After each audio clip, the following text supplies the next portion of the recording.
In this video, I will solve your doubts about how to play Standoff 2 with a controller and whether or not it is possible to do this.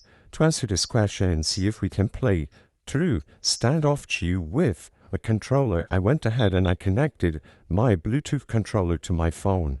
So as you can see, it says that it's connected, and if I go back to the game and I tried pressing the joystick or other buttons on my controller, you will notice that nothing is happening. We cannot move around, we cannot select the actions on our screen, and only by using touch controls are we able to move and do actions. Even if I pause the game, head into the settings and go over to the control tab, you will see that there is no option to enable controllers.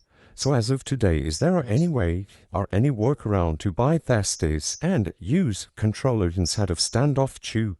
Sadly, as it stands, currently we are only able to play using touch controls, even though you can access gyroscope options and customize everything, the position of the button, sensitivity, etc. You will not be able to play using any controller that you have.